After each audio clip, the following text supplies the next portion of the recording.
Doctor Yunus এবং বেগম খালেদা জিয়া পাশাপাশি বসে আছেন একটি রাষ্ট্রীয় অনুষ্ঠানের, সামরিক বাহিনীর একটি রাষ্ট্রীয় অনুষ্ঠানের মধ্যমণি বেগম খালেদা জিয়া, একটি রাষ্ট্র অনুষ্ঠানের সবচেয়ে গুরুত্বপূর্ণ ব্যক্তি ডক্টর মোহাম্মদ ইউনূস। শেখ হাসিনা কোনোদিন এমনটা কল্পনা করেননি, অথবা অন্যভাবে বলা যায় যে শেখ হাসিনা এমন দৃশ্য হয়তো দুঃস্বপ্নে দেখতেন, যে কারণে দেখেই তিনি বিকারগ্রস্ত হয়ে উঠতেন। খালেদা জিয়াকে বকাবকি করতেন, গালাগালি করতেন, মৃত্যু কামনা করতেন, ডক্টর ইউনূসকে সুদখোর বলতেন, ইত্যাদি ইত্যাদি ইত্যাদি কথা বলতেন। এই দৃশ্য দেখে শেখ হাসিনা কী ভাবছেন? শেখ হাসিনার পরবর্তী টেলিফোন কথোপকথনে নিশ্চয়ই তার কিছু আলামত পাওয়া যাবে। তিনি কতটা বিক্ষুব্ধ হলেন তার কিছু আলামত পাওয়া যাবে। ডক্টর ইউনূসের অপরাধ কী ছিল? ডক্টর ইউনূস একটি নোবেল পুরস্কার পেয়েছিলেন। ডক্টর ইউনূস ইনফ্যাক্ট সারা পৃথিবীর যত পুরস্কার আছে প্রায় তার সবই পেয়েছেন। পাননি ডক্টর ইউনূস এই পুরস্কারটি পাননি, পৃথিবীতে এমন কোনো গুরুত্বপূর্ণ পুরস্কার নেই। আর শেখ হাসিনার রাগের কারণটা কি? শেখ হাসিনা একটি নোবেল চেয়েছিলেন। কী কারণে চেয়েছিলেন? কারণ নাই কোনো। শেখ হাসিনার প্রত্যাশা ছিল যে ডক্টর ইউনূস নিজে নোবেল না পেয়ে তাকে একটি নোবেল এনে দিবেন। শেখ হাসিনা হয়তো মনে করতেন জোর করে ক্ষমতা দখল করার মতন নোবেল ইচ্ছা করলেই কেউ পেতে পারে, ইচ্ছা করলে কাউকে দেয়া যায়। যেমন দিনের ভোট রাতে করা, তার ইচ্ছা হয়েছে দিনের ভোট রাতে করেছে। শেখ হাসিনা মনে করেছিল ডক্টর ইউনূসও ওই রকম নোবেল কমিটির কাছে গিয়ে বলবে যে আমাদের প্রধানমন্ত্রীকে একটা নোবেল দেন, সেই নোবেলটা দিয়ে দিবে, ডক্টর ইউনূস এসে তার হাতে দিয়ে দিবে। বিষয়টি তিনি এরকম করেই ভেবেছিলেন। যেহেতু পাননি সেহেতু শেখ হাসিনাকে সেহেতু শেখ হাসিনা ডক্টর ইউনূসকে বিষোদ্গার করেছিলেন। আর খালেদা জিয়াকে বিষোদ্গার করার অনেক কারণ। বাহ্যিক সৌন্দর্যের কথা যদি বলি, এটা বলি না আমি কখনো, বা বলা উচিত নয় কারো সম্পর্কে, সেটা খালেদা জিয়া সেই জায়গাতে অনেকখানি এগিয়ে, অত্যন্ত মার্জিত রুচিশীলভাবে বলছি, আচার আচরণ, কথা, বাচন ভঙ্গি সব কিছুতেই মার্জিত রুচিশীল। আর শেখ হাসিনা ভালগার, বিষাক্ত। খালেদা জিয়া যায়, বয়স হয়েছে, মারা যাবে, এই যায় অবস্থা, কয়দিন আর বাঁচবে, বিদেশে পাঠিয়ে কি হবে, এহেন বাজে কথা নাই শেখ হাসিনার মুখ দিয়ে যা বের হয়নি। আরও কত কথা বলেছেন খালেদা জিয়াকে নিয়ে, সেগুলো ভাষায় প্রকাশের অযোগ্য, বললে মুখের মানে রুচিতে বাঁধে, মুখে আসে না, সেই কারণে সেগুলো বলছি না। বেগম খালেদা জিয়ার মৃত্যু কামনা করা, বেগম খালেদা জিয়াকে নিয়ে অত্যন্ত অশ্লীল কথা বলা, মানে একজন মানুষের অন্তর কতটা বিষাক্ত হয়, একজন মানুষের অন্তরে কতটা বিষ থাকতে পারে, শেখ হাসিনা তার নজির তৈরি করেছেন। খালেদা জিয়ার প্রতি তার রাগের আরেকটা কারণ ছিল। ধরুন, নির্বাচন যদি একটি জনপ্রিয়তার যাচাইয়ের মাপকাঠি হয়, সেই নির্বাচনের জায়গাতে খালেদা জিয়া শেখ হাসিনার চেয়ে বহু গুণ এগিয়েছিল। শুধু শেখ হাসিনা নয়, বাংলাদেশের সব নেতার চেয়ে এগিয়েছিল। খালেদা জিয়ার তার প্রমাণ কি? তার প্রমাণ, খালেদা জিয়া ঢাকা থেকে নির্বাচন করেছেন, মানুষ তাকে বিপুলভাবে বিজয়ী করেছে। খালেদা জিয়া ফেনী থেকে নির্বাচন করেছেন, মানুষ তাকে বিপুলভাবে বিজয়ী করেছে। খালেদা জিয়া বগুড়া থেকে নির্বাচন করেছেন, মানুষ তাকে বিপুলভাবে বিজয়ী করেছে। যতগুলো নির্বাচনে মানুষ ভোট দিতে পেরেছে তার সবকটি নির্বাচনে বেগম খালেদা জিয়া 5টি করে আসন থেকে বিজয়ী হয়েছেন এবং বিপুল ভোটে বিজয়ী হয়েছেন। আর শেখ হাসিনার ক্ষেত্রে কি ঘটেছে?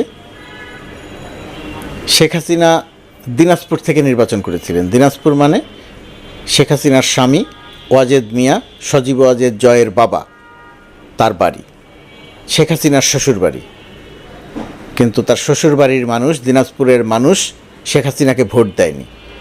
সেই নির্বাচনে পরাজিত হয়ে শেখ হাসিনা বলেছিল দিনাজপুরের মানুষ আমাকে ভাত দেয়নি, ভোটও দিল না। তার মানে ওয়াজেদ মিয়া শেখ হাসিনাকে ভাত দেয়নি, এই অভিযোগ তিনি প্রকাশ্যে করেছেন। জয়ের বাবা তার মাকে ভাত দেয়নি, এই অভিযোগ শেখ হাসিনা প্রকাশ্যে করেছে।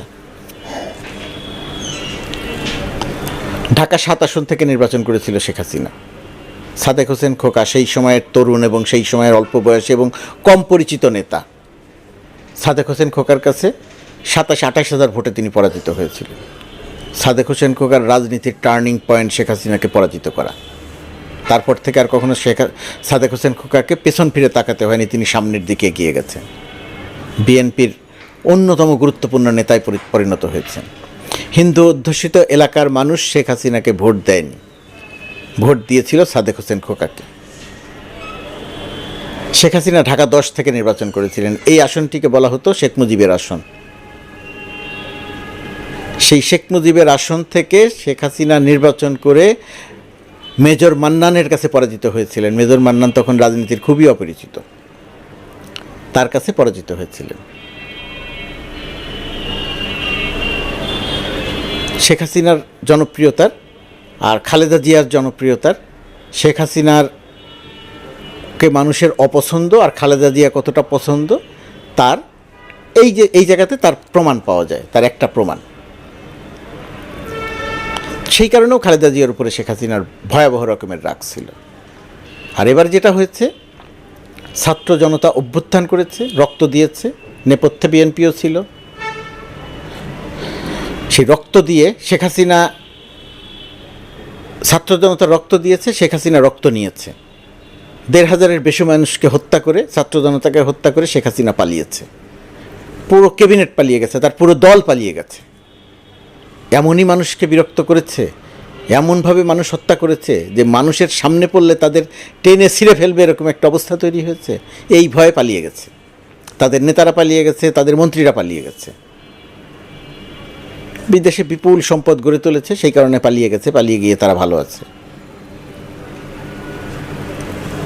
খালেদা জিয়া স্বাভাবিক জীবনে ফিরে এসেছেন, দেশে চিকিৎসা নিচ্ছেন, বিদেশে চিকিৎসার জন্য যাবেন। শেখ হাসিনা প্রতিহিংসার থেকে বিদেশে চিকিৎসা নিতে দিতে চাননি, দেননি। তো সেই রকম একটা অবস্থার থেকে বাংলাদেশের রাজনীতিতে নতুন করে মেরুকরণ ঘটেছে। ছাত্র জনতা সেই কাজটি সম্পন্ন করেছে। আজকে এই যে সেনাবাহিনীর সেনাকুঞ্জের অনুষ্ঠানের মধ্যমণি বেগম খালেদা জিয়া, গুরুত্বপূর্ণ চরিত্র ডক্টর মোহাম্মদ ইউনূস, এর নেপথ্যের নয়, এর সামনের নেতৃত্বে দিয়েছেন ছাত্র জনতা, বৈষম্য বিরোধী ছাত্র আন্দোলনের তরুণ নেতারা, ছাত্ররা। বিএনপি সহ রাজনৈতিক দলগুলো তাদের সঙ্গে ছিল, কিন্তু নেতৃত্ব তারা দিয়েছেন। বিএনপি নিশ্চয়ই বিষয়টি স্মরণে রাখবে, নিশ্চয়ই বিষয়টি মনে রাখবে যে যাদের রক্তের বিনিময়ে বিজয় অর্জিত হয়েছে, গণঅভ্যুত্থান সংগঠিত হয়েছে, ডক্টর ইউনূসের সরকার গঠিত হয়েছে, তার পরিণতিতে বেগম খালেদা জিয়া মুক্ত হয়েছেন। আন্দোলনের সঙ্গে ছিলেন, কিন্তু নেতৃত্বে ছাত্ররা ছিলেন। বেগম খালেদা জিয়া মুক্ত হয়েছেন, তার মামলাগুলো থেকে তিনি মামলাগুলো ক্রমান্বয়ে আদালত থেকে অপসারিত হচ্ছে। তিনি আজ সেনাকুঞ্জের অনুষ্ঠানের মধ্যমণি। বিএনপির সঙ্গে ছাত্রদের, বিএনপির সঙ্গে শিক্ষার্থীদের, বিএনপির সঙ্গে বৈষম্য বিরোধী ছাত্র আন্দোলনের মত হতে পারে, দ্বিমত হতে পারে, তর্ক হতে পারে, বিতর্ক হতে পারে, কিন্তু কেউ যেন এই কথা ভুলে না যায় যে তাদের রক্তের বিনিময়ে বেগম খালেদা জিয়া মুক্ত হয়েছেন। বিএনপিরও অনেকে মারা গেছেন, শহীদ হয়েছেন, ছাত্রদলের শহীদ হয়েছেন, কিন্তু ভুলে গেলে চলবে না, নেতৃত্বে ছিলেন বৈষম্য বিরোধী ছাত্র আন্দোলনের তরুণ নেতারা। তাদের রক্তে এদেশের থেকে শেখ হাসিনা বিতাড়িত হয়েছে, তার পুরো সরকার পালিয়েছে। এই বিষয়টি একটু মাথায় রাখতে হবে, মনে রাখতে হবে। আমি একটি কথা প্রায়ই বলি যে শেখ হাসিনা বাংলাদেশের রাজনীতির অতীত, সে আর কখনো এই রাজনীতিতে ফিরে আসবে না, কিন্তু এখানে একটা কিন্তু আছে। সেই কিন্তুটা কি? সেই কিন্তুটা শেখ হাসিনা বেগম খালেদা জিয়ার বিচার করতে চেয়েছে মিথ্যার উপরে দাঁড়িয়ে। জিয়া অরফানেজ ট্রাস্ট, সেই ফান্ডে টাকা ছিল, সেই ফান্ডের টাকা এক অ্যাকাউন্ট থেকে আর এক অ্যাকাউন্টে নেওয়া হয়েছে। প্রক্রিয়াগত ত্রুটি ধরলে ধরতে পারেন, সেটা সামান্য ত্রুটি, কিন্তু সেই অ্যাকাউন্টে যে টাকা ছিল, একটি টাকাও চুরি হয়নি, একটি টাকাও এদিক সেদিক হয়নি। খালেদা জিয়া অপবাদ দেওয়া হয়েছে যে খালেদা জিয়া এই টাকা চুরি করেছে। এতিমের টাকা মেরে খেয়েছে, শেখ হাসিনার খুব জনপ্রিয় একটা কথা ছিল। অথচ সেই টাকা ব্যাংকে থেকে বেড়ে দ্বিগুণ হয়েছে, একটি টাকাও চুরি হয়নি। কি অদ্ভুত ব্যাপার! খালেদা জিয়াকে শাস্তি দেওয়া হয়েছে, খালেদা জিয়া উচ্চ আদালতে আপিল করেছেন, তার শাস্তি দ্বিগুণ করে দেওয়া হয়েছে। একটা নজিরবিহীন ঘটনা। আদালতকে কিভাবে শেখ হাসিনা ব্যবহার করেছে তার নজিরবিহীন নজির। সেই মামলাগুলো এখন ভুল প্রমাণ হচ্ছে, অসত্য প্রমাণ হচ্ছে, মিথ্যা প্রমাণ হচ্ছে, একে একে অপসারিত হচ্ছে। তারেক জিয়ার ক্ষেত্রেও তাই হবে। জোর করে তারেক জিয়া একটা লন্ডনে থেকে একটি কথা বলেছে, শেখ হাসিনার আসন কেঁপে উঠেছে ঢাকায়। তারেক জিয়াকে কথা বলতে দেয়া যাবে না, তারেক জিয়াকে নজরদারি করার জন্য দূতাবাসে স্পেশাল লোক রাখা হয়েছে লন্ডন দূতাবাসে। তারেক জিয়া আদালতের মাধ্যমে তারেক জিয়ার কথাকে বন্ধ করা হয়েছে, কোনো গণমাধ্যম তার কথা প্রচার করতে পারবে না। তারেক জিয়া সামাজিক যোগাযোগ মাধ্যমে কথা বলেছেন, সেটা আইডি বন্ধ করে দেওয়া হয়েছে। ফেসবুকের কাছ থেকে ফেসবুকের কাছে লিখিত দেওয়া হয়েছে, এই কথা বলা যাবে না, ইত্যাদি ইত্যাদি ইত্যাদি। জনসভায় খালেদা জিয়া, জনসভায় তারেক জিয়া ভাষণ দেবেন, সেই ভাষণ দেয়া বন্ধ করানো হয়েছে।